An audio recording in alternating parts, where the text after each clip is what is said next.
انایا پیام کی بات سن کر جلدی سے آنسو صاف کرتی اس لیے اس گروپ کے پاس آئی جو پیام کو آتا دیکھ بھاگنے کو پر تول رہے تھے۔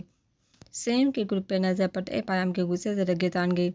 سیم یعنی سمیل افندی امیر ماں باپ کی بگڑی ہوئی اولاد تھا۔ اس کے چاروں دوست بھی اپر کلاس سے تعلق رکھنے والے اسی ہی کی طرح بگڑے ہوئے تھے۔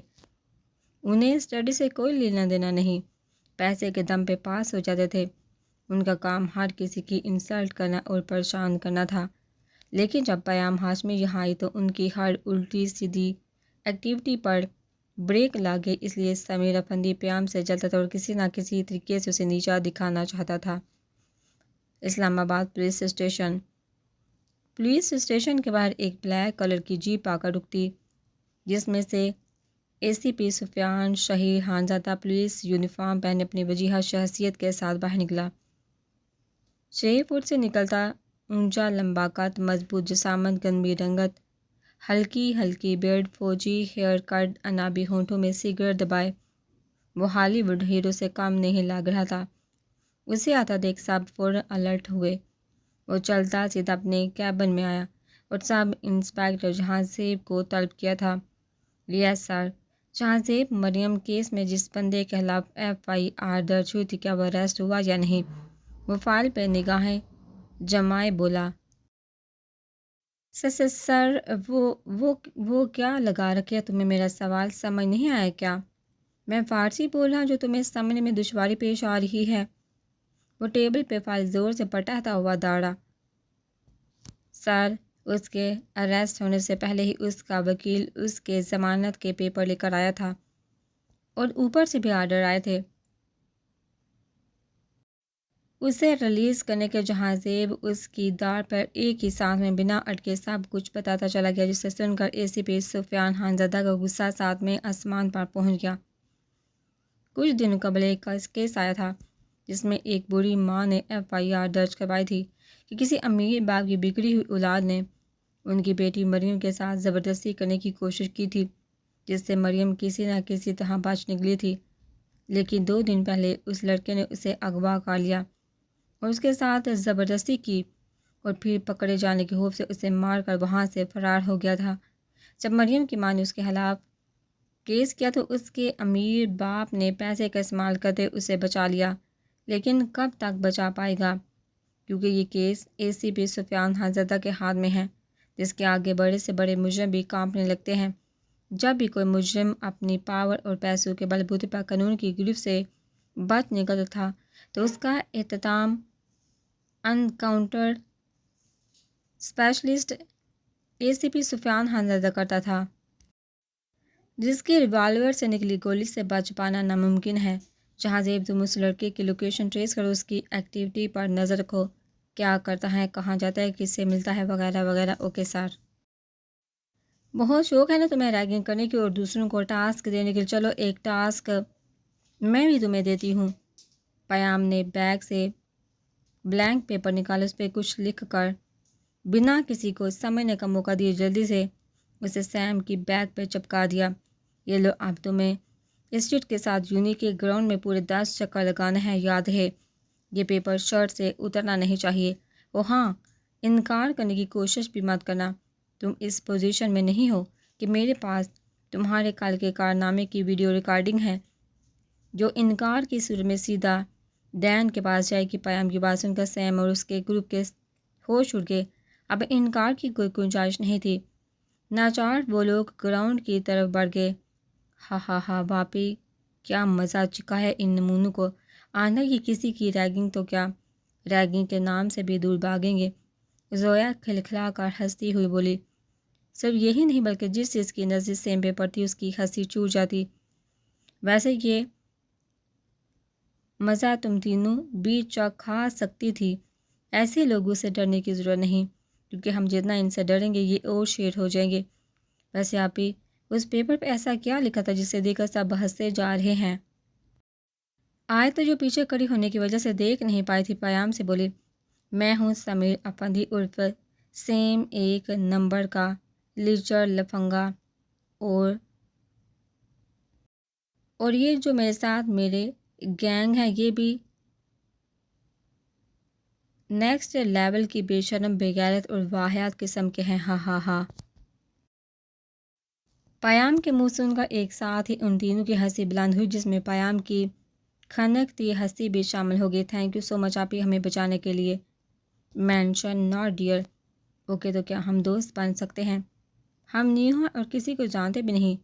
ان تینوں نے ہاتھ بڑھایا، جسے پیام نے بنا چونچ چڑھا کے تھام لیا۔ وہ تینوں اسے کافی اچھی لگی تھی، بولی بالی معصوم سی۔ اس وقت بڑے بڑے بزنس مین اس فارم پروجیکٹ کو حاصل کرنے کے سپنے لیے میٹنگ ہال میں بیٹھے تھے، جو ان میں سے کسی ایک کو ہی ملنا تھا جس کی بیٹ سب سے زیادہ اچھی ہو۔ Good evening evening, welcome to the global T M C project beat, good evening I must say. سادی بیٹس اتنی کمپلیننگ تھی کہ ہمارے لیے ڈیسیژن لینا کافی ڈیفیکلٹ تھا، لیکن لاسٹ ٹائم ہمارے سامنے ایک ایسی بیٹ آئی جس سے کے لیے ڈیسیژن لینا آسان ہو گیا تھا۔ آئی نو مریم خانزادہ کی بیٹ لویسٹ ہوگی اور اس سے 1 روپے کم کرنے کے بعد میری بیٹ لویسٹ ہوگی۔ اب یہ پروجیکٹ مجھے حاصل کرنے سے کوئی نہیں روک سکتا۔ وہ سامنے اسکرین پر نگاہیں جمائے مستقبل کے تانے بانے بن رہا تھا جب اناؤنسر کی آواز کانوں میں پڑی۔ We are happy to announce, یہ پروجیکٹ ہم جس کمپنی کو دے رہے ہیں اس کا نام ہے خان انڈسٹری کو۔ کانگریچولیشن مسٹر مریم خانزادہ۔ سب ایم کے کو مبارکباد دے رہے تھے جب وہ غصے سے کھولتا باہر نکل گیا۔ واٹ دا ہیل، میری مریم کی بیٹ سے کم تھی، پھر یہ ٹینڈر اس ایم کے کو کیسے مل گیا؟ وائی۔ وہ گاڑی کی بون پر غصے سے اپنا ہاتھ مارتے ہوئے چیخا۔ واہ سر، یہ جو لاسٹ مومنٹ پہ آپ نے 10% کوٹیشن کم کر کے بھیجی نا، یہ سب اسی کا نتیجہ ہے۔ شیر دل کی بات پہ ایم کے فیس پہ ون سائڈ مسکراہٹ نمودار ہوئی۔ وہ دونوں گاڑی میں بیٹھے وہاں سے روانہ ہو گئے، جبکہ اس کے شعلے برساتی نگاہوں نے دور تک گاڑی کا پیچھا کیا تھا۔ آج تو جیت کے مریم خانزادہ، لیکن ہر بار جیت تمہارا مقدر نہیں بن سکتی۔ اس بار بربادی اور ذلت تمہارا مقدر بنے گی۔ بہت کھیل کھیل لیا میں نے، بزنس اب فیملی کھیلنا ہے۔ بہت جلد میں تمہارے سامنے آؤں گا مریم کبیر خانزادہ، یہ المیر سلطان کا تم سے وعدہ ہے، کیونکہ اب وقت آ گیا تم لوگوں سے اپنی امانت واپس لینے کا۔ Just wait. اف بسنتی، تمہیں بھی ابھی خراب ہونا تھا۔ ایک تو شارٹ کٹ کے چکر میں اس سنسان راستے پہ آ گئی، اوپر سے تم بھی ساتھ چھوڑ گئی۔ ہائی، یہاں تو لفٹ بھی نہیں مل رہی۔ رسمی گاڑی کو ہاتھ دے چکی ہوں، لیکن ان منحوسوں میں سے کسی ایک نے جو گاڑی روکی، اب اگر کوئی بھی گاڑی آئی تو میں سیدھا جا کر سامنے کھڑی ہو جاؤں گی، پھر جو ہوگا دیکھا جائے گا۔ پیام دھوپ میں کھڑی اپنی اسکوٹی سے باتیں کیے جا رہی تھی، جبکہ غصے اور دھوپ کی تمازا سے اس کا چہرہ گلابی سرخ ہو گیا تھا۔ وہ بار بار ٹیشو سے چہرہ صاف کرتی مسلسل بڑبڑائی جا رہی تھی۔ جب سامنے ایک گاڑی آتی دکھائی دی، وہ بنا ایک پل کی دیر کیے باہیں پھیلائے بیچ سڑک پہ کھڑی ہو گئی۔ گاڑی والے نے فوراً بریک لگا کر گاڑی روکنے کی کوشش کی، لیکن پھر بھی گاڑی سامنے کھڑی لڑکی کو ہلکا سا ٹچ کر گئی۔ ہائے او ربا، مار ڈالا! پیام کے منہ سے چیخ بلند ہوئی، حالانکہ اسے اتنی بھی چوٹ نہیں لگی تھی جتنی زور سے چیخی تھی۔ بس آپ ٹھیک ہیں؟ ایم کے جلدی سے گاڑی سے باہر آتا تشویش زدہ لہجے میں بولا۔ اگر آپ کو گاڑی چلانے کی تمیز نہیں تو گاڑی کیوں چلاتے ہیں آپ؟ وہ اپنے کپڑوں کو اجاڑتی غصے سے تانگ کر بولتی۔ مریم کبیر خانزادہ کا پارا ہائی کر گئی۔ اور اگر آپ کو سڑک پر چلنے کی تمیز نہیں تو گھر کیوں نہیں رہتی آپ؟ بائی دا وے مس، غلطی میری نہیں آپ کی تھی، آپ خود ہی گاڑی سے ٹکرائی ہیں۔ میری مانیے تو گھر ہی رہا کرے۔ ایم کے گاڑی سے باہر آتا سرد لہجے میں بولا۔ اور اگر آپ کو لڑکیوں سے بات کرنے کی تمیز نہیں تو خاموش کیوں نہیں رہتے آپ؟ وہ بھی پیام ہاشمی تھی، اپنی غلطی ماننا تو اس نے سیکھا ہی نہیں تھا۔ Just shut up! آج تک کسی نے مجھ سے اس لہجے میں بات نہیں کی۔ ایم کے اس چھوٹی سی لڑکی کی دیدہ دلیری پر غصے سے چیخا تھا۔ تبھی تو وہ اتنے سڑو اکڑ اور بدتمیز ہیں آپ۔ واٹ؟ یس! ایم کے تو شاک رہ گیا، جبکہ وہ جو جبکہ وہ جواب دے کر آرام سے اپنی اسکوٹی کی سیٹ اٹھاتی وہاں سے رسی نکال کر اپنی اسکوٹی سے باندھ کر اب ایم کے کی گاڑی کے پیچھے بیٹھی رسی باندھی تھی، جبکہ ایم کے شاگرد سا الجھی نگاہوں سے اس لڑکی کی کارروائی دیکھ رہا تھا، جبکہ کچھ دوری پہ کھڑا شیردل نامحسوس انداز میں اپنے موبائل میں یہ سارے سین ریکارڈ کر رہا تھا، جبکہ اندر سے ڈر بھی رہا تھا کہ اگر ایم کے کو پتہ چل گیا تو نہ جانے کیا حال کرے، لیکن وہ شایان کی بات بھی ٹال نہیں سکتا تھا جس نے کہا تھا کہ اب اگر وہ لڑکی دوبارہ مریم خان سے ٹکرائے تو ان کے بیچ ہونے والی ساری کارروائی ریکارڈ کرنی ہے۔ بھائی صاحب فری ہیں کیا؟ مجھے آپ سے کچھ ضروری بات کرنی ہے۔ احتشام مرزا ہاور مرزا کی اسٹڈی میں داخل ہوتے ہوئے بولے۔ ہاں بولو، کیا ہوا؟ بھائی وہ میں ساحر کے بارے میں بات کرنا چاہتا تھا، وہ پیام کو پسند کرتا ہے، اس سے شادی کرنا چاہتا ہے۔ اور تم کیا چاہتے ہو؟ تمہاری اس بارے میں کیا رائے ہے؟ بھائی گھر کی ہی بچی، مجھے تو کوئی اعتراض نہیں، میں بس آپ کی رائے جاننا چاہتا ہوں کیونکہ گھر کے بڑے آپ ہیں اور پیام کے باپ لگتے ہیں۔ لیکن اس کا فیصلہ تو نہیں میرا کرے کیونکہ وہ پیام کی ماں اور اس سے حق ہے فیصلہ لینے کا۔ تم پریشان نہ ہو، میں آج ہی بات کروں گا اسے۔ ٹھیک ہے بھائی، اب میں چلتا ہوں۔ دروازے کی طرف بڑھے جب کوئی تیزی سے دروازے کے باہر سے ہٹا تھا۔ اس وقت وہ پورے کمرے میں اندھیرا کیے بیٹھے تھا جب اس کا خاص ملازم دستک دے کر اندر داخل ہوا۔ سائڈ لائٹ آن کر دوں؟ رہنے دو، یہ اندھیرا مجھے پسند ہے اور اسے بھی ہے، اور میں اس لیے اس اندھیرے میں اپنا جگنو آپ ہوں کیونکہ فریبی روشنی میں گلنے سڑنے سے بہتر میں اپنے اندھیروں میں راج کر لوں۔ اندھیرا میری ریاست ہے اور میں اس کا بادشاہ۔ داد کو اپنے مالک کے لیے افسوس ہوا تھا، نہ جانے کیا ہوا تھا اس کے ماضی میں جو وہ دنیا سے کٹ کر اندھیرے میں رہنا پسند کرتا تھا۔ داد، میں نے تمہیں جو انفارمیشن لانے کے لیے کہا تھا لے کر آئے ہو؟ جی سر، یہ ہے فائل، اس میں سب کچھ لکھا ہوا ہے کہ میم کب یونی جاتی ہیں کب آتی ہیں، ان کے بارے میں ہر چھوٹی بڑی بات لکھی ہوئی ہے۔ ٹھیک ہے، میں دیکھ لوں گا، اب تم جاؤ۔ المیر سلطان سگریٹ کا گہرا کش لگاتا ہوا بولا۔ شہید خانزادہ، آ رہا ہوں میں تم سب کی زندگیوں میں ایک ایسا طوفان لے کر جو سب کچھ تہس نہس کر دے گا۔ Shut up, just shut up. آج تک کسی نے مجھ سے اس لہجے میں بات نہیں کی۔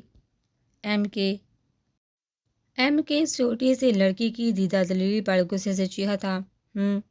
تبھی تو اتنے سرو اکڑو اور بدتمیز ہیں آپ۔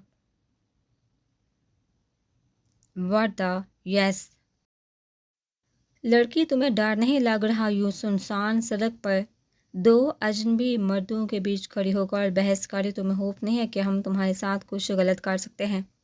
نہیں، بالکل بھی نہیں، کیونکہ پیام ہاشمی کو آنکھیں پر آتی ہے کہ کس میں ہوس ہے اور کس میں عزت، اور جہاں سے میں دیکھ رہی ہوں ان آنکھوں میں ایسا کچھ نہیں جس سے مجھے ڈرنا چاہیے، اور اگر بائی چانس کچھ غلط ہو بھی تب بھی پیام ہاشمی ڈرنے والوں میں سے نہیں۔ بلیک بیلٹ ہوں، منٹوں میں ہڈیوں کا چورا بنا سکتی ہوں۔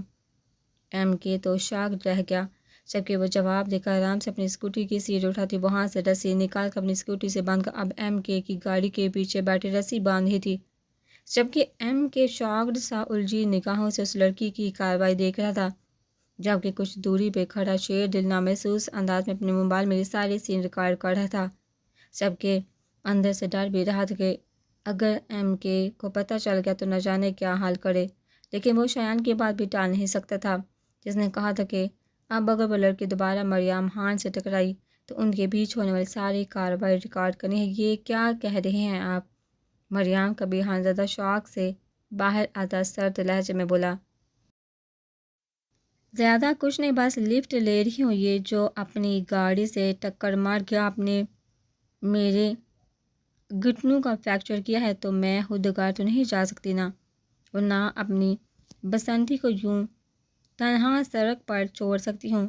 لفٹ تو آپ کو دینی پڑے گی کیونکہ غلطی آپ کی تھی۔ پیام اپنی بات مکمل کرتی پچھلی سیٹ کا دروازہ کھول کر بنا سمجھنے کا موقع دیے جلدی سے اندر بیٹھ گئی، جبکہ شیردل اور مریم خانزادہ حیرت سے اس لڑکی کی دیدہ دلیری دیکھتے رہ گئے۔ یہ کافی سنسان ایریا تھا، ناچار انہیں پیام کو لفٹ دینی پڑی۔ اب حال کچھ یوں تھا کہ فل سپیڈ سے گاڑی چلانے والا مریم خانزادہ اپنی گاڑی کو سڑک پہ دھیمی رفتار سے چلا رہا تھا، جبکہ پیام میڈم کی بسنتی پیچھے رسی سے بندھی ہوئی جس پہ شیر دل بیٹھا ہوا تھا اور کار کی پچھلی سیٹ پہ پیام میڈم مزے سے بیٹھی ہوئی تھی۔ اف یہ لڑکا بنا کام کے چکر میں خود کو بھول جاتا ہے، صبح سے بنا ناشتے کے نکلا ہے اور ابھی تک نہیں ہے، مجھے پتا ہے اس نے باہر بھی کچھ نہیں کھایا ہوگا۔ اس وقت سبھی لوگ حویلی کے گارڈن میں بیٹھے شام کی چائے پی رہے تھے جب کشش بیگم بولی۔ ہمیشہ سے ہی مریم کی اس عادت سے سہن نہ لا رہتی تھی جسے کام کے چکر میں کھانے پینے کا ہوش بھی نہیں رہتا تھا۔ اس وقت گارڈن میں ابراہیم خان زادہ کی بیٹی ذکیہ بیگم جو عمر میں بائیوں سے بڑی ہے وہ اپنے بیٹے اور بہو کے ساتھ موجود تھی اور ساتھ ہی کبیر خانزادہ، ان کی بیگم کشش، شہیر خانزادہ اور روزینہ بیگم، آتش خانزادہ اور روشنی بیگم اور ان سبھی کے بچے موجود تھے سوائے مریم، کبیر خانزادہ اور سفیان خانزادہ کے۔ سفیان خانزادہ کسی کیس کے چکر میں شہر سے باہر گیا ہوا تھا۔ حویلی کا دستور تھا جو ابراہیم خانزادہ نے بنایا تھا کہ شام کی چائے سبھی ایک ساتھ بیٹھ کر پیتے تھے۔ ابراہیم خانزادہ اور ان کی بیگم اب حیات نہیں تھے، لیکن ان کے بنائے گئے دستور اور رواج ان کے بیٹے اور بہو ابھی تک فالو کرتے تھے۔ بڑی مام بڑے بھیا کی شادی کرا دے، پھر دیکھنا بھیا باغ کر گھر آئیں گے۔ بھیا باغ کر گھر آئیں گے۔ شایان چائے کو ٹرے میں رکھتا ہوا بولا، جس پہ ینگ جنریشن کا زبردست کہکا پڑا۔ کشش شایان ٹھیک کہہ رہا ہے کہ مریم کی شادی کرا دو، بیوی آئے گی تو خود بخود ہی ٹائم مل جایا کرے گا فیملی کو دینے کے لیے۔ اب ہمارے بیٹے کو دیکھ لو کو ہاسپٹل میں، چاہے کتنا بھی ارجنٹ کیس نہ ہو، یہ بیوی کے حضور حاضری دینا اپنا فرض اولین سمجھتے ہیں۔ اس کا باز چلے تو ہر وقت بیوی کے گھٹنوں سے بندھا رہے۔ ذکیہ پھوپھو نے شایان کی بات پر اتفاق کرتے ہوئے بیچ میں ہادی بھائی نے اپنے بیٹے اور بہو کو بھی گھسیٹ لیا، جس پہ وہ بے شرموں کی طرح ہنسے جا رہے تھے، جبکہ بیچاری روشانے بابی شرم سے منہ چھپا رہی تھی۔ پورے خاندان میں عادل بھیا جوڑوں کے غلام کہلائے جاتے ہیں اور وہ یہ لقب پورے فخر سے قبول کرتے ہیں۔ ویسے بڑی مام آج اس شایان نے پہلی بار کوئی صحیح گیان دیا ہے۔ آپ سب کو اس بارے میں سوچنا چاہیے۔ کتنے سال ہو گئے ہمارے خاندان میں کوئی شادی نہیں ہوئی۔ عادل بھائی کی شادی کو بھی 7 سال ہو گئے، اب تو بڑے بھیا کی شادی ہونی چاہیے۔ زویا نے باقی سب کو بھی بیچ میں گھسیٹا۔ ہاں ہونی چاہیے تاکہ ہمیں بھی پڑھائی کے علاوہ کچھ دھوم دھڑام کرنے کا موقع ملے۔ باقی ینگ پارٹی یک زبان ہو کر بولی۔ بیٹا ہمارے چاہنے یا چاہنے سے کیا ہوگا؟ جسے شادی کرنی پڑی وہ تو تیار ہو تبھی بات بنے گی۔ بڑی ماما پھر آپ کس لیے ہیں؟ آپ منائیے نا بڑے بھیا کو، وہ تو آپ کی کوئی بات نہیں ٹالتے۔ Please mama please please. وہ سارے تو کشش بیگم کے پیچھے ہی پڑ گئے۔ وہ سب تو ٹھیک ہے لیکن بچے لوگ، ایک لڑکی بھی تو ہونی چاہیے جو آپ کے بڑے بھیا جیسے انسان کو جھیل سکے۔ رزینہ بیگم بھی باتوں میں حصہ لیتے ہوئے بولی، لڑکی سے یاد ہے آج ہم یونی میں ایک لڑکی سے ملے تھے جس نے ہمیں ریگنگ سے بچایا تھا۔ قسم سے یار بہادر لڑکی تھی۔ میں تو کہتی ہوں بڑے بھیا کے لیے ایسی ہی ہونی چاہیے۔ آج پیام کو یاد کرتے ہوئے بولی، یونی میں وہ تینوں کافی ٹائم تک پیام کے ساتھ ہی تھی اور اسٹوڈنٹ سے بھی پیام کی بہادری کے قصے سنے تھے جس سے وہ تینوں کافی متاثر ہوئی تھی، جبکہ آیت اور زویا کو تو وہ اس قدر پسند آ گئی تھی کہ وہ اسے اپنی بابی بنانے کے بارے میں سوچ رہی تھی۔ شایان بیٹھا تھا جب اس کے موبائل کی میسج ٹون بجی، چیک کیا تو شیر دل نے کوئی ویڈیو بھیجی تھی جسے اس نے جلدی سے اوپن کیا اور جیسے جیسے دیکھتے جا رہا تو اس کے چہرے کا ہنسی ضبط کرنے کے چکر میں شروع ہو رہا تھا۔ او مائی گاڈ، ہاں یہ بڑے بھیا ہے، مجھے یقین ہی نہیں آ رہا۔ ایسا کیا ہے شانی جسے دیکھ کر تم پاگلوں کی طرح سے جا رہے ہو؟ ہمیں بھی دکھاؤ۔ ایک سیکنڈ ابھی دکھاتا ہوں۔ میں ابھی آیا۔ شایان باغ اپنے روم میں گیا اور اپنا لیپ ٹاپ لیے باہر آیا، اس سے موبائل کنیکٹ کر کے ویڈیو پلے کر دی جس میں پیام ہاشمی مریم خانزادہ آپس میں لڑے جا رہے تھے۔ ہائے، کیا یہ ہمارا مریم ہے جو ضرورت کے وقت بھی صرف 2 لفظی بات کرتا، جہاں دیکھو کیسے اس لڑکی کے ساتھ بچوں جیسے لڑائی کر رہا ہے۔ روشنی چچی اسکرین پر نظر آ رہے منظر کو دیکھ کر حیرت بولی، یقین تو کسی کو بھی نہیں آ رہا تھا کہ یہ مریم ہے۔ گائز، یہ وہ لڑکی ہے جو بڑے بھیا سے ایک بار پہلے بھی ٹکرائی تھی اور بھیا کی گاڑی کا کان توڑا تھا۔ شایان نے 2 دن پہلے کا قصہ یاد دلاتے ہوئے کہا، او مائی گاڈ، یہ تو وہی لڑکی جو ہمیں یونی میں ملی تھی۔ آیت، زویا اور عنایت ویڈیو میں نظر آتی پیام کو دیکھ کر زور سے چیخیں۔ ہائے، دونوں لڑتے ہوئے کتنے کیوٹ لگ رہے ہیں، یہ روشان نے بابی کی رائے تھی۔ بچی تو بڑی پیاری ہے، کیا خیال ہے بابی کیوں نہ اسے ہی اپنے مریم کی دلہن بنایا جائے؟ روزینہ بیگم نے بھی باتوں میں حصہ لیا۔ سب اپنی اپنی رائے دے رہے تھے، جبکہ کبیر خانزادہ پیام کو دیکھتے کسی گہری سوچ میں گم تھے۔ انہیں نہ جانے کیوں ایسا لگ رہا تھا کہ انہوں نے اس بچی کو کہیں دیکھا ہے، لیکن کہاں دیکھا ہے؟ ذہن پہ زور دینے کے بعد بھی یاد نہیں آ رہا تھا۔ وہ لڑکی انہیں کافی اپنی سی لگ رہی تھی۔ ساحر ابھی شاور لے کر باتھ روم سے ٹراؤزر پہنے باہر نکلا تھا جب رخسار اس کے کمرے میں کسی آندھی طوفان کی طرح داخل ہوئی۔ واٹ دی ہیل رخسار، تم میں تمیز نام کی چیز ہے یا نہیں؟ تم دروازہ نہ کر کے نہیں آ سکتی تھی؟ وہ جلدی سے اپنی شرٹ پہنتا ہوا غصے سے بولا۔ ساحر، تم ایسا کیسے کر سکتے ہو؟ تم تو مجھ سے پیار کرتے ہو نا، تو پھر یہ کون سا کھیل کھیل رہے ہو؟ پیار مجھ سے اور شادی اس پیام سے؟ دیکھو ساحر، اگر یہ کوئی مذاق ہے تو اسے یہی روک دو، ورنہ اچھا نہیں ہوگا، کیونکہ تم پوزیسیونیس سے اچھی طرح سے واقف ہو، کہیں ایسا نہ ہو۔ غصے سے بولتے بولتے اس کی سانس پھول گئی۔ رخسار پلیز کام ڈاؤن یار، تم یہاں بیٹھو اور یہ پانی پیو، میں تمہیں سب کچھ بتاتا ہوں۔ باہر میں گیا پانی، مجھے کچھ نہیں سننا۔ نیچے تمہاری اس پیام کے ساتھ نکاح کی ڈیٹ فکس ہوگی، 2 دن بعد تمہارا نکاح ہے، تم مجھے ریلیکس ہونے کا کہہ رہے ہو؟ ساحر مرزا، میں بتا رہی ہوں کہ تم نے اس پیام سے نکاح کیا تو آئی سویر میں اپنی جان لے لوں گی، اور تم اسے محض دھمکی سمجھنے کی غلطی نہ کرنا۔ اس وقت رخسار کچھ بھی سمجھنے کے موڈ میں نہیں تھی۔ ساحر کا پیام سے نکاح کا سوچ کر ہی اس کی نس نس میں نفرت کی آگ بھڑک اٹھی تھی۔ اس کا بس نہیں چل رہا تھا وہ پیام کی جان لے لے۔ رخسار، میں نے کہا کہ میں تمہیں سب کچھ بتاتا ہوں، پہلے تم کام ڈاؤن ہو جاؤ تاکہ میری بات کو اچھی طرح سے سن اور سمجھ سکو۔ ساحر رخسار کو دونوں بازو سے جھنجھوڑتے ہوئے بولا، جو اس وقت اپنے حواسوں میں نہیں لگ رہی تھی۔ دیکھو رخسار، میں یہ شادی اپنی خوشی سے نہیں کر رہا، نہ ہی مجھے پیام جیسی لڑکی سے شادی کرنے کا کوئی شوق ہے، تو پھر کیوں کر رہے ہو؟ رخسار بیچ میں ہی اس کی بات کاٹتی زور سے بولی، مام ڈیڈ کی وجہ سے کر رہا ہوں، کیونکہ ڈیڈ کو پیام کے فادر مرتضیٰ ہاشمی کی دولت چاہیے، جو وہ پیام کے نام پہ چھوڑ گئے، اور وہ پیام کے 23 سال کے ہوتے ہوئے اس کے نام ہو جائے گی، اور آج سے ٹھیک 10 دن بعد پیام پورے 23 سال کی ہو جائے گی۔ او، تو مطلب تم پیام کو دولت کی وجہ سے اپنانا چاہتے ہو؟ ساحر، کیا تمہارے لیے دولت مجھ سے بڑھ کر ہے؟ رخسار اپنی بڑی بڑی آنکھوں میں مصنوعی آنسو بھرتے ہوئے بولی تو ساحر مرزا کا دل تڑپ اٹھا۔ نہیں رخسار، تم سے بڑھ کر میرے لیے کچھ بھی نہیں، ٹھیک ہے؟ پھر تم مجھ سے وعدہ کرو کہ تم پیام سے شادی نہیں کرو گے، ابھی کسی کو بھی کچھ بتانا نہیں، جیسا چل رہا ہے چلنے دو۔ تم ٹھیک نکاح کے وقت نکاح کرنے سے انکار کرو گے۔ رخسار، ہاور مرزا کو موقع مل رہا تھا پیام ہاشمی سے بدلہ لینے کا، تو وہ کیسے ہاتھ سے جانے دیتی؟ لیکن رخسار، جب نکاح کرنا نہیں تو ابھی بتا دیتے ہیں نا، عین وقت پہ منع کرنا یہ تو غلط ہے۔ لیکن کچھ نہیں، جو میں نے کہا ہے ویسا ہی کرو، اور یہ جو تم کہہ رہے ہو غلط ہے، تو وہ غلط نہیں تھا جو اتنے دنوں سے تم پیام کو اپنی جھوٹی محبت کے جال میں پھنسا رہے ہو۔ رخسار کی بات سن کر وہ ایک دم سے چپ ہو گیا، جبکہ ضمیر نے ہلکی سی دہائی دی کہ یہ جو اس معصوم کے ساتھ کر رہا ہے غلط ہے، بہت غلط۔ No no no mister Shirazi, the deal has been signed, you don't back up. وہ کانوں میں بلوٹوتھ لگائے بات کرتا ہوا اندر داخل ہوا تو نظر سامنے بیٹھے گھر کے سبھی افراد پر جو یک تک اسے ہی گھورے جا رہے تھے۔ وردہ، آپ صاحب اس طرح کیوں دیکھ رہے؟ ہم دیکھ رہے کہ تم ہمارے مریم پتر ہی ہو نا، یا اس کے ہم شکل ہو؟ روشنی چچی کی بات سن کر مریم کو کچھ سمجھ نہ آیا۔ واٹ؟ چچی کیسی باتیں کری؟ یہ میں ہی ہوں مریم۔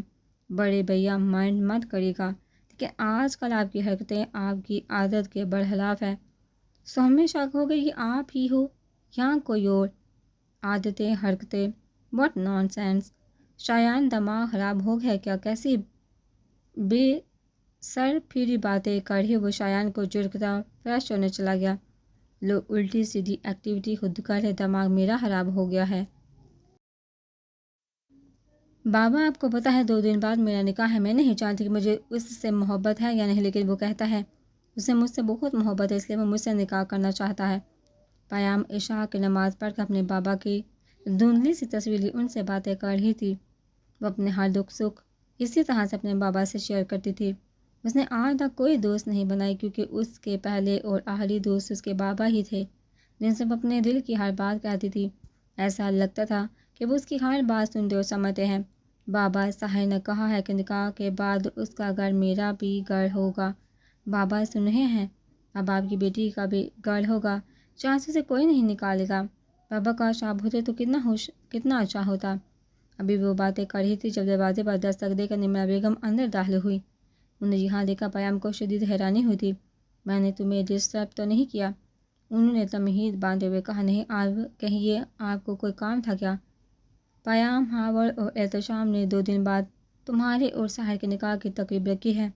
تمہیں اس نکاح سے کوئی اعتراض تو نہیں ہے نا؟ مسز ہاور، آپ اتنی رات کو یہ پوچھنے کے لیے یہاں آئی ہیں؟ حیرہ باہی کہیے تو وہ کہیے جو کہنے کے لیے آپ نے مجھ ناچیز کے کمرے میں آنے کی زحمت کی ہے۔ پیام کے اتنے صحیح اندازے پہ نمرہ بیگم ایک پل کے لیے خاموش ہو گئی۔ پیام، وہ رخسار ساحر سے بہت پیار کرتی، اس نے دھمکی دی ہے اگر ساحر اس سے نہیں ملا تو وہ خود کو کچھ کر لے گی۔ پیام، میں کیا کروں؟ وہ تو آپ کی سوتیلی بیٹی کی تکلیف آپ کو یہاں کھینچ لائی۔ میں بھی کتنی پاگل جو آپ کی یہاں موجودگی کو کچھ اور ہی سمجھ بیٹھی۔ مجھے لگا میری شادی کے بعد سن کر آپ کے دل میں ممتا جاگ اٹھی جو آپ ملنے آ گئی۔ پیام ہونٹوں پہ تلخ مسکراہٹ سجائے ہوئے بولی، جبکہ آنکھوں میں نمی چمکی تھی جس سے بہنے کی اجازت نہیں دی تھی۔ وہ خود پہ ہنستی اپنا ہی مذاق اڑا رہی تھی۔ پیام ہاور اور احتشام نے 2 دن بعد تمہارے رخسار کے تمہارے اور ساحر کے نکاح کی تقریب رکھی ہے۔ تمہیں اس نکاح سے کوئی اعتراض تو نہیں نا؟ مسز ہاور، آپ اتنی رات کو یہ پوچھنے کے لیے یہاں آئی ہیں؟ حیرہ باہی گئی ہیں تو وہ کہیے جو کہنے کے لیے آپ نے مجھ ناچیز کے کمرے میں آنے کی زحمت کی۔ پیام کے اتنے صحیح اندازے پہ نمرہ بیگم ایک پل کے لیے خاموش ہوگی۔ پیام رخسار ساحر سے بہت پیار کرتی ہے اور اس نے دھمکی دی اگر ساحر اسے نہیں ملا تو وہ خود کو کچھ کر لے گی۔ پیام، میں کیا کروں؟ نمرہ بیگم کی بات سن پیام کے اندر کچھ چناکے سے ٹوٹا تھا۔ اس کے دل میں کہیں نہ کہیں تھوڑی سی امید باقی تھی کہ وہ بھی اپنی ماں کے لیے تھوڑی بہت امپورٹنس رکھتی ہے، لیکن پل میں یہ امید ٹوٹ گئی تھی۔ وہ تو آپ کی سوتیلی بیٹی کی تکلیف آپ کو یہاں کھینچ لائی۔ میں بھی کتنی پاگل ہوں جو آپ کی یہاں موجودگی کچھ اور ہی سمجھ بیٹھی۔ مجھے لگا میری شادی کے بعد سن کر آپ کے دل میں ممتا جاگ اٹھی جو آپ مجھ سے ملنے آ گئی۔ پیام ہونٹوں پہ تلخ مسکراہٹ سجائے ہوئے بولی، جبکہ آنکھوں میں نمی چمکی تھی جسے بہنے کی اجازت نہیں دی گئی تھی۔ تو بتائیے مسز ہاور مرزا، آپ کیا چاہتی ہیں؟ میں بھی کتنی بیوقوف ہوں، ظاہر سی بات ہے اب یہی کہنے آئی ہوں گی کہ میں اس رشتے سے انکار کر دوں تاکہ آپ کی چہیتی بیٹی کو اس کی محبت مل جائے، لیکن آپ کسی خوش فہمی میں مت رہنا کہ میں اس رشتے سے انکار کروں گی۔ بابا کے جانے کے بعد آپ نے کبھی مجھے پیار سے گلے نہیں لگایا۔ آپ کے لیے تو صرف آپ کا دکھ، آپ کی تکلیف معنی رکھتی تھی۔ میرے بارے میں تو آپ نے کبھی سوچا ہی نہیں۔ اگر آپ نے اپنا صاحبان کھویا تھا تو یتیم تو میں بھی ہوئی تھی، وہ بھی صرف 5 سال کی عمر میں۔ آپ نے اپنی تنہائی دور کرنے کے لیے شادی کر لی، ساتھ ہی گفٹ کے طور پہ 2 بچے بھی مل گئے اور آپ اپنی دنیا میں مگن ہو گئی۔ پلٹ کے دیکھا بھی نہیں کہ آپ کی ایک بیٹی بھی ہے جس کا آپ کے علاوہ اس دنیا میں کوئی نہیں۔ بولتے بولتے اس کی آواز روند گئی تھی، لیکن خاموش نہ ہوئی۔ سالوں کا غبار جو آہ نکال ہی تھی۔ بچپن میں جب کبھی ڈراونے خواب سے ڈر کر روتی تو مجھے چپ کروانے والا کوئی نہیں تھا، کیونکہ میری ماں تو اپنے نئے بچوں کے ساتھ بزی رہتی تھی۔ جب بیماری میں مجھے اپنی ماں کی ضرورت ہوتی تو وہ میرے پاس نہیں ہوتی تھی۔ پیام کی طرح باتیں سن کر وہ کچھ بولنے کے قابل ہی نہ رہی۔ آج انہیں اپنی کوتاہیوں کا شدت سے احساس ہو رہا تھا۔ پیام بیٹا، مجھے معاف کر دو، مجھ سے بہت نو کبھی بھی نہیں، معافی کا تو سوال ہی نہیں، کیونکہ آپ نے بہت دیر کر دی، کیونکہ اب مجھے آپ کی ضرورت نہیں رہی، جیسے سالوں سے آپ کو نہیں تھی۔ میں نے اکیلا جینا سیکھ لیا۔ وہ اپنی دھندلی آنکھوں کو رگڑتی قطعی لہجے میں بولی، پلیز بیٹا، مما پلیز مت کہیے بیٹا، کیونکہ میرے کان اس الفاظ سے آشنا نہیں۔ وہ زور سے چیخی، معاف کر دو، کیسے بتاؤں، کیسے کر دوں؟ آپ کو تو یہ بھی نہیں پتا کہ آپ کی وجہ سے میں نے کیا کھویا۔ آپ کی وجہ، صرف آپ کی وجہ سے میں نے اپنا بچپن، اپنی معصومیت کھو دیا۔ آپ کی کوتاہیوں کی وجہ سے مجھ سے میری نسمانیت کا غرور چھیننے کی کوشش کی کہ بتائیے میں کیسے آپ کو معاف کر دوں؟ نہیں، کبھی بھی نہیں۔ پیام کی آخری بات سن کر نمرہ بیگم کے قدموں تلے سے زمین کھسکی۔ وہ بے سہاتا دو قدم پیچھے ہٹی، پورے بدن میں لرزہ طاری ہو گیا۔ یہ پیام کیسے خوفناک راز بتا رہی تھی، کیا وہ سچ میں بہت بری ماں ہے جس کی بیٹی کی عزت نہیں۔ انہوں نے جلدی سے کان پہ ہاتھ رکھ لیا۔ Mrs Sabir Mirza, I think آپ کو آپ کا جواب مل گیا ہے۔ اب آپ کو جانا چاہیے، میرے سونے کا وقت ہو گیا، پلیز آپ یہاں سے جائیے۔ پیام جلد ہی سنبھل گئی تھی اور اس کے چہرے پہ جیسے سرد مہری چھا گئی تھی۔ وہ انہیں باہر کا راستہ دکھاتے اسپاٹ لائٹ میں بولی تو نمرہ بیگم اس کے چہرے پہ چٹانوں جیسے سہتی دیکھ کر لڑکھڑاتے قدموں سے وہاں سے نکل گئی۔ ان کے جاتے ہی پیام دروازہ بند کرتی بیڈ پہ آ کر گرنے کے انداز میں لیٹتی پھوٹ پھوٹ کر رو دی۔ بابا کس کے سہارے آپ مجھے اس بے سہارا دنیا میں چھوڑ گئے تھے؟ بابا یہ دنیا بڑی ظالم ہے، اس دنیا کے لوگوں نے ہمیشہ آپ کے پیام کو تکلیف دی ہے۔ کاش بابا آپ مجھے بھی اپنے ساتھ لے جاتے۔ وہ تکیے پہ تکیے اپنے بابا کی تصویر کو سینے سے لگاتے شکوہ کرتے ہوئے سو گئی۔ پیام میری شہزادی، وہ نیند میں تھی جب لگا کہ کوئی اس سے بڑے پیار سے بلا رہا ہے۔ پھر دھندلا سا آنکھ سے دکھائی دیا، وہ تو اس کے بابا تھے جو سفید سوٹ میں ملبوس باہیں پھیلائے محبت سے اسے بلا رہے تھے۔ بابا، وہ زور سے بولتی جڑ سے ان کے سینے سے جا لگی۔ بابا آپ کیوں اپنے پیام کو چھوڑ کر چلے گئے؟ آپ مجھے بھی اپنے ساتھ لے جائیں، مجھے نہیں رہنا یہاں کے لوگ آپ کی پیام کو تکلیف دیتے ہیں، رلاتے ہیں۔ پلیز بابا آپ بھی مجھے ساتھ لے چلو، مجھے یہاں نہیں رہنا۔ اپنے بابا کے گلے سے لگی زوروں سے روتے ہوئے شکوہ کرتے اس کے بابا افسردہ نگاہوں سے اپنی جان سے پیاری بیٹی کو روتا ہوا دیکھ رہے تھے۔ میرا بیٹا ایسے نہیں کرتے، اگر اس دنیا میں برے لوگ ہیں تو اچھے بھی تو ہیں۔ وہ پیار سے اس کے بال سنوارتے ہوئے بولے۔ کوئی اچھا نہیں ہے، میں نے آج تک اپنے آس پاس ظلم اور مفاد پرست لوگ دیکھے ہیں۔ آپ کو اللہ پر بھروسہ رکھنا چاہیے، اللہ اپنے پسندیدہ بندوں کو ہی آزماتا ہے۔ وہ اپنے بابا کے سینے سے لگی ان کی نرم آواز کو سن رہی تھی۔ بیٹا مجھ سے ایک وعدہ کرو، حالات چاہے جیسے بھی ہو لیکن آپ ہمیشہ اپنے رب پہ بھروسہ رکھیں گی، وہ کبھی بھی آپ کے ساتھ کچھ غلط نہیں ہونے دے گا۔ وعدہ بابا، میں ہمیشہ اپنے اللہ پر بھروسہ رکھوں گی، بس اب آپ مجھے چھوڑ کر کہیں مت جائیے گا۔ بیٹا آپ کے بابا بھلے ہی اس دنیا میں نہیں رہے لیکن ان کی دعائیں ہمیشہ آپ کے ساتھ رہیں گی۔ اب آپ رونا بند کریں کیونکہ آپ کے رونے سے آپ کے بابا کی روح کو تکلیف ہوتی ہے۔ خوش رہا کرے بچے۔ دھیرے دھیرے اس کے ارد گرد سے باہوں کا حصار دور ہونے لگا اور اس کے بابا کا عکس اندھیرے میں مدھم ہو گیا۔ بابا، وہ تڑپ کے اٹھ بیٹھے، تڑپ کر نگاہیں چاروں طرف گھمائی لیکن بابا تو کہیں نہیں تھے۔ بابا آپ پھر چلے گئے؟ وہ گھٹنوں پہ سار کے پھوٹ پھوٹ کر رو دی۔ تم نے دیکھا ہے کبھی درد کا مارا چہرہ؟ آؤ دیکھو نہ کبھی یار ہمارا چہرہ۔ مجھ سے ٹوٹے ہوئے شیشے نے کہا تھا ایک دن، کتنا ملتا ہے نا مجھ سے یہ تمہارا چہرہ۔ مریم شادی کے بارے میں کیا خیال ہے؟ پورے 28 سال کے ہو گئے، آخر کب کرو گے شادی؟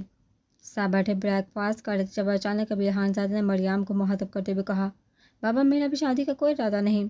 وہ نیپکن سے ہونٹ صاف کرتے ہوئے دو ٹوک انداز میں بولا، بلہودار ابھی نہیں تو کیا بڑھاپے میں شادی کرنے کا ارادہ ہے؟ آتش صاحب نے اسے چھیڑتے ہوئے کہا، یار چاچو آپ سب میری شادی کے پیچھے کیوں پڑ گئے ہیں؟ یہ سفیان بھی تو ہے، اس کی شادی کروا دینا۔ نو وے، میری نہیں، تیری شادی پہلے ہوگی کیونکہ تو مجھ سے 1 مہینہ 10 دن بڑا ہے۔ سفیان کی بات سن کر اس نے اسے گور کر دیکھا۔ بیٹا جی آپ سفیان کی چھوڑیے کیونکہ اس کی منگنی تو آلریڈی ہو چکی ہے۔ آپ اپنی رضامندی دی تاکہ ہم آپ کے لیے چاند سے دلہن ڈھونڈنی شروع کر دیں۔ ابراہیم خان زادہ نے اپنی زندگی میں ہی سفیان عنایت کی نسبت طے کر دی تھی۔ روزینہ اگر میرے بیٹے کی رضامندی کا انتظار کرتے رہے تو ہو گئی شادی۔ بس اب بہت ہو گیا، میں بتا رہی ہوں مریم اب تمہاری ایک نہیں چلے گی، ہم آج سے ہی تمہارے لیے لڑکی دیکھنا شروع کر رہے ہیں۔ اوکے، جب آپ سب نے ٹھان لیا ہے تو جو دل میں آئے کرے، جب اپنے لیے چاند سی بہو ڈھونڈ لیں تو مجھے بلا لیجیے گا، میں آ جاؤں گا نکاح نامے پہ دستخط کرنے کے لیے۔ وہ نوکے انداز میں اپنا رضامندی دیتا شیر دل کو لی آفس کے لیے نکل گیا۔ یاہو بڑے بھیا شادی کے لیے مان کے وہ سب خوشی سے چیخ اٹھے۔ وہ یہ زویا کو بھی آج ہی بیمار ہونا تھا اور اس آیت بدتمیز نے بھی آج ہی چھٹی کرنی تھی۔ اگر آج امپورٹنٹ لیکچر نہ ہوتا تو مجال ہے کہ عنایت آتش حافظہ خان زدہ کے لیے آتی۔ اتنی دیر ہو گئی، یہ ڈرائیور منحوس مارا بھی نہیں آ رہا۔ کیا کروں بڑے بھیا تو میٹنگ میں ہوں گے۔ ہاں میں سفیان بھائی کو کال کرتی، اف ان ہٹلر کو بھی کال نہیں کر سکتی، گوٹے تو ایسے ہیں جیسے کچا چبا جائیں گے۔ نہ بابا نہ، میں تو نہیں کرنے والی۔ اور یہ شانی کے بچے کو بھی اب بھی ٹرپ پہ جانا تھا، عنایت آج اکیلی چنی آئی تھی۔ کب سے گیٹ پہ کھڑی اکیلے اسے بڑبڑا جا رہے تھے، ساتھ میں آیات کو کوسے جا رہے تھے۔ بیچاری سدا کی ڈرپوک جو تھی، اکیلے جانے کی ہمت نہیں ہو رہی تھی۔ ہمت کر عنایت، اب تو بچی نہیں ہے، بڑی ہو گئی ہے تو اکیلے بھی گھر جا سکتی ہے۔ وہ بیگ کی سیپ کو مضبوطی سے تھامے خود کی ہمت بڑھاتی چیخ کر کے جونی کا گیٹ پار کرتی سڑک پہ آگے تاکہ رکشہ کر کے گھر جا سکے۔ سڑک پہ آدھے ٹریفک اڑاتی جاتی گاڑیوں کو دیکھ اس کا سر چکرا گیا۔ وہ پہلے کبھی اس طرح اکیلی گھر سے باہر نہیں نکلی تھی۔ بی بی جی کہاں جانا ہے؟ اچانک رکشہ اس کے پاس آ کر رکا تو وہ اچھل کر 2 قدم دور ہوئی۔ پھر ڈرائیور کے دوبارہ پوچھنے پہ اس کو گھر کا ایڈریس بتایا، لیکن ایڈریس بتانے سے پہلے رکشہ نمبر نوٹ کرنا نہ بولی۔ ساتھ ہی جلدی سے منڈی باہر نکال کر جانتے ڈرائیور کا احتیاط کے طور پر فوٹو بھی کلک کر لیا، کیونکہ ہماری عنایت میڈم ڈرپوک اور معصوم ضرور ہے لیکن بیوقوف نہیں۔ دور کسی کی چمکتی آنکھوں نے دلکش نگاہوں سے اس کی یہ حرکت ملاحظہ کی تھی۔